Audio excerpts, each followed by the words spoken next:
Bonjour à tous et bienvenue pour cette nouvelle vidéo. Je suis vraiment heureuse de partager ce petit moment avec vous. Alors je voulais vous donner des nouvelles. Déjà il y a quelques jours j'avais enregistré ou préenregistré une vidéo qui malheureusement n'a pas fonctionné. Je m'en suis aperçue après et je n'ai pas eu le temps de recommencer. Donc sachez que je ne vous oublie pas, que je pense à vous et que vraiment ça me tient à cœur vraiment de communiquer avec vous régulièrement, de me donner le temps de vous raconter un peu ce qui se passe. Mais je suis dans une situation où j'ai bien heureusement pas beaucoup de temps. Alors je vous raconte tout ça dans un instant, mais avant tout je vous souhaite la bienvenue si vous êtes nouveau sur cette chaîne. Je partage avec vous tout simplement mon quotidien, plus ou moins, de sœur jumelle endeuillée. J'ai perdu ma sœur jumelle au début de cette année 2023 et c'est un peu ça que je raconte sur cette chaîne.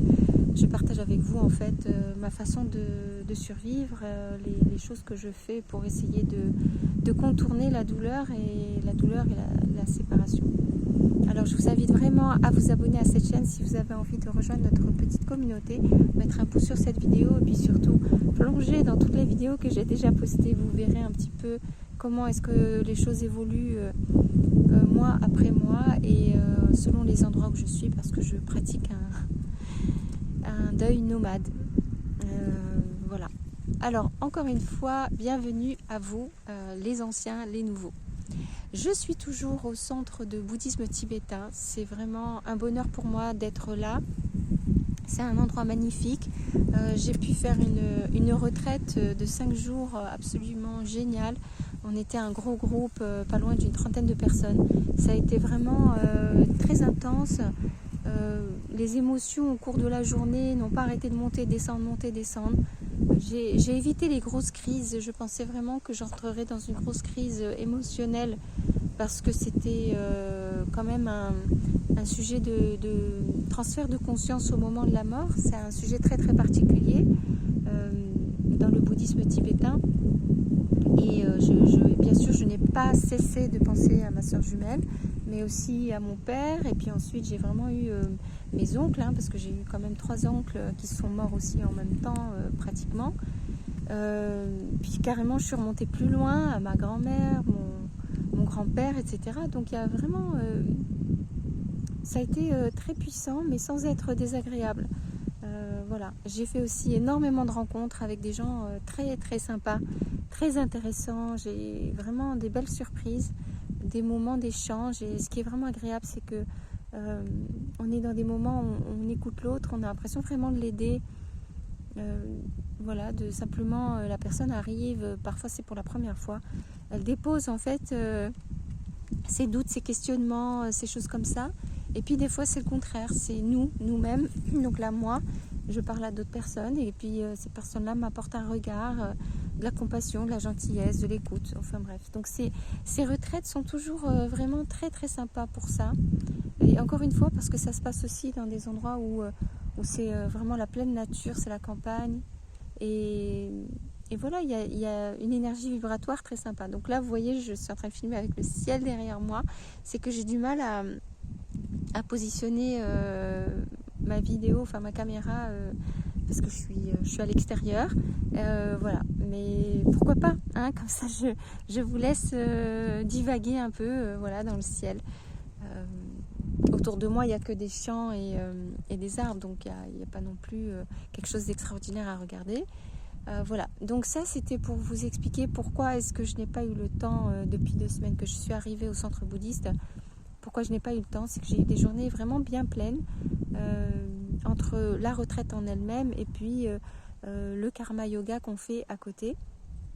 Et là j'ai eu beaucoup de temps, beaucoup de temps pris pour expliquer ce qu'il fallait faire, parce que notamment il y a une jeune fille adorable, une tibétaine, qui voulait absolument travailler alors qu'elle n'a pas l'âge de travailler, mais encore une fois, comme vous le savez, c'est pas du travail réellement, c'est du bénévolat, c'est apporter un coup de main et rien à faire. Elle m'a dit je m'ennuie parce que son père en fait est calligraphe tibétain et puis il participait aux retraites et donc elle était là, elle savait pas trop quoi faire.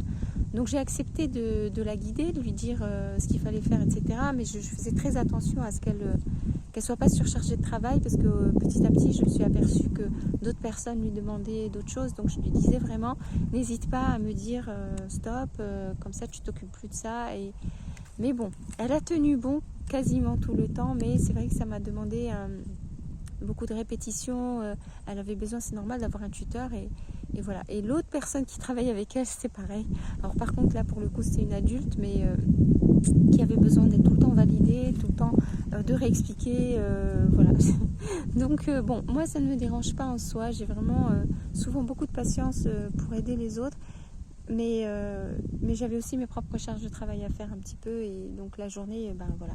C'est pour ça que je n'ai pas eu le temps de vraiment me poser pour faire des vidéos. Alors là, devant moi, il ne me reste pas grand-chose comme temps, parce que je vais partir très vite la semaine prochaine. Le temps est passé vite en fait, et le centre va fermer. Et puis, je démarre demain une autre retraite, et c'est une retraite de méditation, vraiment purement cette fois-ci, où on travaille la concentration, ce qu'on appelle Shiné ou Shamatha, chemin de guérison. Mais je pense que j'ai déjà fait une vidéo, je vous invite à regarder peut-être dans la série spiritualité. Il est possible que j'ai déjà parlé de ça, parce que j'avais fait ça aussi au mois de mars-avril. J'avais passé un mois ici où j'avais travaillé comme bénévole, et j'avais pu suivre aussi quelques retraites. Donc voilà, c'est très très bien, c'est très très bien. Je suis persuadée que c'est quelque chose qui peut aider tout le monde, et moi aussi, donc je suis vraiment heureuse. Alors vous le savez, vous qui me suivez depuis le début, ça fait quand même 14 ans officiellement que je suis dans la spiritualité, parce que je suis passée d'abord par la philosophie Vedanta du yoga, donc indien on va dire, mais vous savez que c'est la même racine qu'il y a avec le bouddhisme. Donc ça m'apporte un certain confort, je ne me sens pas perdue du tout. Là ça fait 3 ans quand même que je suis les enseignements de ce Rinpoché. Encore une fois, je reste discrète sur les noms et les lieux, parce que j'ai vraiment envie de les laisser libres de tout, voilà, qu'ils ne soient pas rattachés malgré eux à quelque chose qui ne les concerne pas directement. Mais voilà, ça fait quand même 3 ans, et avant ça, j'étais allée aussi dans un autre centre où il avait été là avant, et j'avais pu faire 3 stages de mantra-thérapie qui m'avaient déjà très très bien initiée quand même aux déités bouddhistes, au chant des mantras. Vraiment, j'avais beaucoup avancé à ce moment-là déjà, parce que c'était des stages en présentiel. Donc tout ça en fait fait que je me sens quand même plus confortable dans les pratiques maintenant, et j'ai vraiment déjà pas mal de connaissances, on va dire. Oui, ça me permet d'accueillir ce qui vient avec une idée de où le ranger dans ma tête, voilà. Donc c'est assez, voilà, c'est très agréable. C'est vraiment ça que je voulais faire. Déjà vous le savez, parce que ça fait 14 ans que je suis à fond dedans, mais c'est surtout pendant toute la période où ma soeur jumelle a été malade, donc ça faisait 4 ans, que j'ai été en fait un peu comme dans une retraite à la maison. J'ai pratiqué énormément parce que ça me soutenait dans l'aide que je pouvais apporter à ma soeur. Donc j'étais tout le temps reliée à ces séances de mantras. On faisait des accumulations de mantras la dernière année avec le groupe bouddhiste, et puis je continue à faire toutes les méditations aussi avec l'ashram de yoga. On faisait ça en ligne, et puis je faisais aussi donc les séances de yoga, et puis je donnais des cours aussi. Donc vraiment bon, c'est resté malgré tout dans ma vie pendant toute cette période très très dure que j'ai vécue avec ma soeur. Donc forcément la première chose que j'ai voulu faire en étant de nouveau sur les routes, parce qu'elle n'est plus là, c'est de m'engager à fond dans un travail spirituel, et surtout aussi d'apporter mon aide là où je sens qu'il y a le besoin. Justement, je parle de ça parce que je sens maintenant qu'ici j'ai donné ce que j'avais à donner, et je ne suis pas persuadée que mon aide soit vraiment tout à fait appropriée à cet endroit-là. Donc il est possible que je change de direction à nouveau. Je vais me poser tranquillement en Bretagne. La semaine prochaine, je vais rentrer en Bretagne. Pas vraiment chez moi, parce que j'ai une copine qui habite chez moi, à qui j'ai prêté mon appart. mais chez un ami en fait, voilà, pas loin de chez moi. Je pense que je vais prendre un petit peu de temps en fait pour moi, parce que ça fait 6 mois que je suis sur les routes à faire du bénévolat, du karma yoga, à faire de mon mieux, et je suis quand même très fatiguée, et je pense que j'ai simplement besoin de temps pour moi et pour pratiquer aussi. Donc je vais réfléchir à tout ça tranquillement la semaine prochaine, et je pense que j'aurai l'occasion, je l'espère, de vous faire des vidéos plus fréquentes comme je le faisais avant. Voilà. Donc il y a aussi que l'énergie, la relation que j'ai avec les membres de l'association ici s'est modifiée. Vraiment, c'est des gens que je tiens très très fortement dans mon cœur, parce qu'ils m'ont accueilli avec tellement d'amour mais du vrai amour, vous savez, tellement d'amour et de gentillesse et de vérité, de sincérité, que je pense que ça m'a touchée pour toute ma vie maintenant. Je ne pourrai jamais l'oublier. Mais ce second séjour que j'ai fait ici, j'ai changé parce que je vais mieux. Donc j'ai été plus impliquée, j'ai voulu travailler d'une autre façon, j'ai voulu m'impliquer en fait, plus proposer des choses, mais je n'ai pas voulu imposer quoi que ce soit. Je pense que j'ai pas réussi à me faire comprendre, et que c'est simplement pas le bon moment, ou alors je suis pas la bonne personne, je ne sais pas.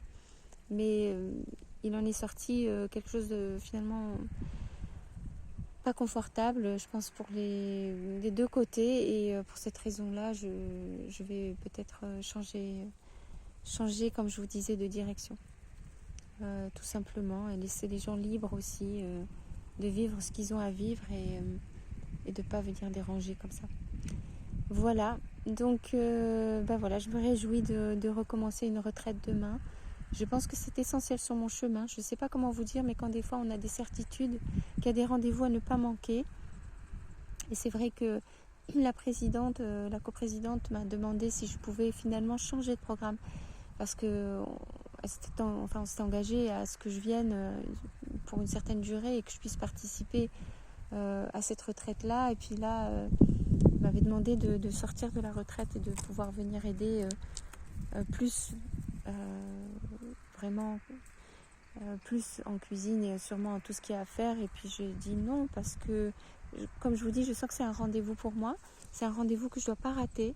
J'ai déjà fait cette retraite plusieurs fois sur Zoom pendant ces années où j'étais avec ma sœur, mais là c'est la première fois où je vais la faire vraiment,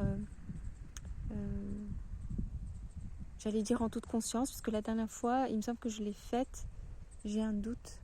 Non, je ne l'ai pas faite, ouais. Non, c'était autre chose que j'avais fait. Donc oui, c'est vraiment la première fois que je vais la faire en présentiel. Et c'est vraiment un rendez-vous pour moi. Donc j'ai besoin de pouvoir me concentrer complètement, et être disponible complètement pour ce travail sur soi.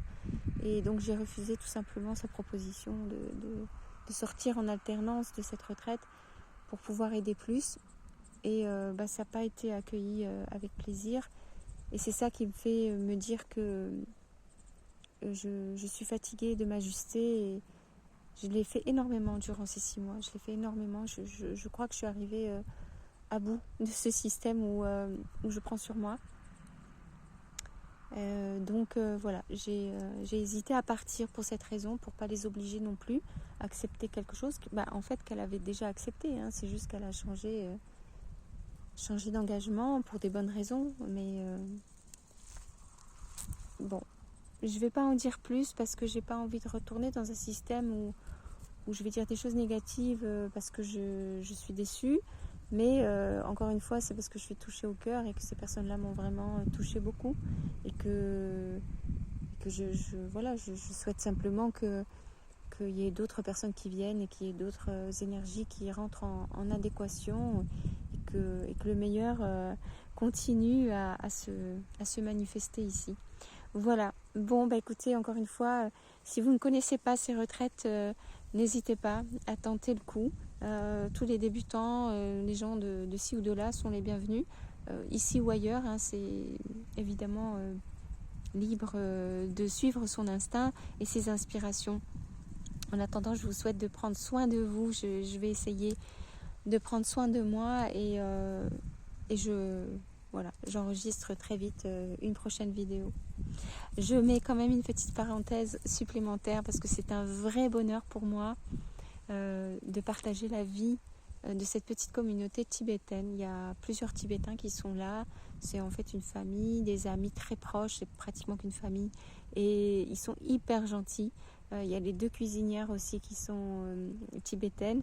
Et j'ai vraiment fait connaissance avec elles et on n'arrive pas à communiquer vraiment. Il y en a une qui parle français, mais avec difficulté. Et c'est un vrai bonheur parce que chaque fois que je reste avec eux, que je marche, d'abord ils m'accueillent vraiment. Ils m'ont accueilli un peu comme, je ne sais pas comment dire.